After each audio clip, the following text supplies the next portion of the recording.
Have you ever felt like life pulls you in 100 different directions with thoughts, emotions, and reactions happening almost beyond your control? What if I told you there's a way to pause, watch it all from a distance, and completely change how you experience the world? Hi, I'm Mark Roach, and welcome to my Transcendent channel where I share meaningful tools, ideas that can help you, everyday people just like me, achieve your fullest potential. My mission is to make profound teachings practical and accessible so we can each awaken to a richer, more empowered life. Today, we're exploring something foundational to personal transformation: self-observation. This simple yet powerful practice, rooted in the insights of Maurice Nicoll and G.I. Gurdjieff, can help you break free from automatic patterns that hold you back and open the door to lasting growth. Self-observation might sound complicated, but at its core, it's about pausing and noticing what's happening within you without judgment. And that may be the toughest part: without judgment. Nicole explained that its importance is simply, just said its importance simply stated is, you cannot change what you do not observe. Think of it this way. How often do we rush through our days on autopilot, reacting to whatever comes our way? Things happen, we feel angry, sad, maybe joy, almost instantly. But is that the full story? Well, Nicole believed that most of what we experience as us is actually mechanical. He said, man is not one, but many. Now picture all the different emotions, thoughts, and moods that you've experienced maybe just today. Maybe at breakfast you were focused and thoughtful, and by lunchtime you were irritated or frustrated or confused. Who's the real you? Self-observation lets us step back and see these shifting parts not as me, but as temporary states that we encounter during the day. It's a way of noticing without becoming attached to those emotions or those states that shift through us. Why does this matter? Well, according to Nicoll and Gurdjieff, the majority of the world of common people, they live passively, responding to life mechanically and criticizing. Chances are your reaction will flare up automatically, whether it's defensiveness, hurt, or frustration. And that happens so fast, we often don't even realize we've abandoned control. Nicole described this as being asleep, tagging along as life happens without truly being present. But he also taught that we have the power to wake up, starting with awareness. The first step of this awakening is to recognizing that life is not made up of solid realities, but these impressions.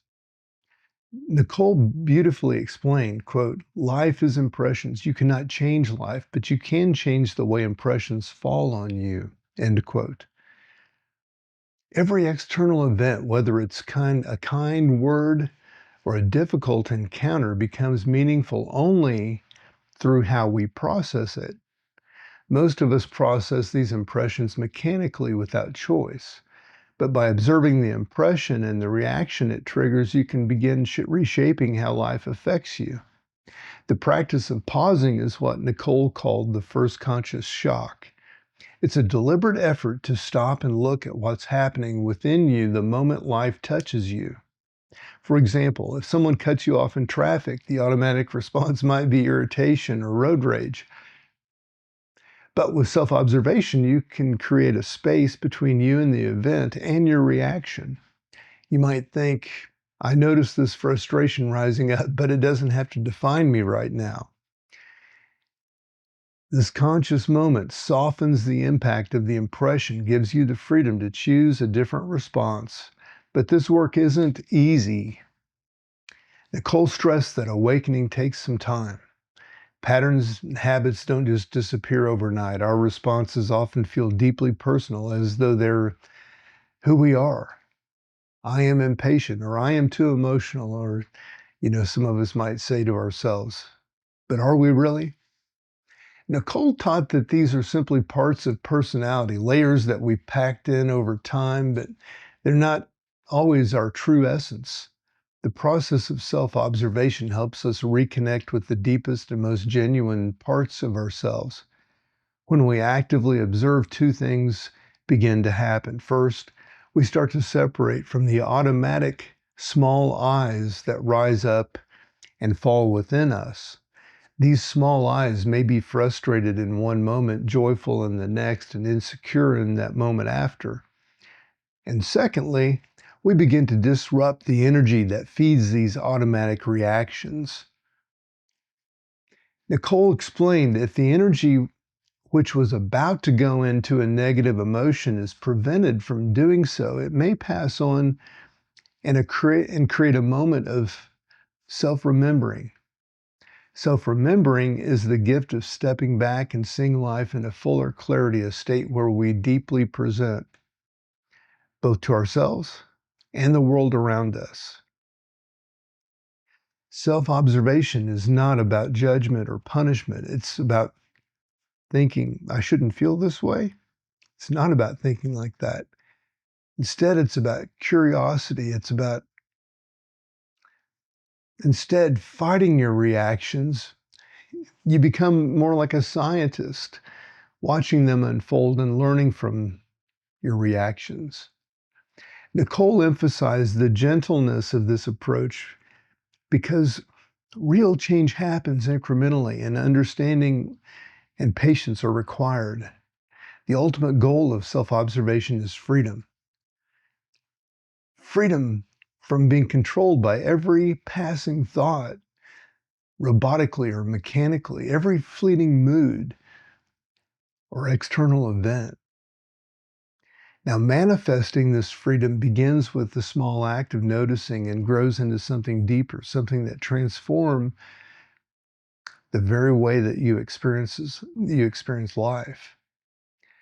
Nicoll captured this beautifully when he wrote, "Through self-remembering, life itself becomes meaningful in ways you had never perceived." Now, in summary, the practice of self-observation is a gateway to transformation. It starts with noticing your thoughts and emotions and reactions without judgment. Over time, it helps you separate from the many small I's that steer your life automatically. By pausing, observing, and redirecting the energy behind these reactions, you create space for self-remembering and conscious growth. Self-observation is not about fixing what's wrong. It's about uncovering the truth you've hidden beneath the layers of habit and personality. Thanks for spending some time here with me today as we explore the art of awakening through self-observation. Remember that each moment of observation is a step toward greater freedom, balance, and meaning in your life. Transformation isn't about dramatic or drastic or sudden change. It's not going to happen overnight. Can, but it may be easier if it's more measured. It's about these small, consistent efforts that build up over time. My mission on this channel is to provide practical guidance that helps us align with our fullest potential. If this message is resonating with you, stay connected for more of this. I want to share tools that help deepen your growth. Wherever you are on your path, know that the power to create change lies within you. Best wishes on your inspiring and extraordinary journey toward awakening. I'm Mark Roach, and this is Transcendent. All the best.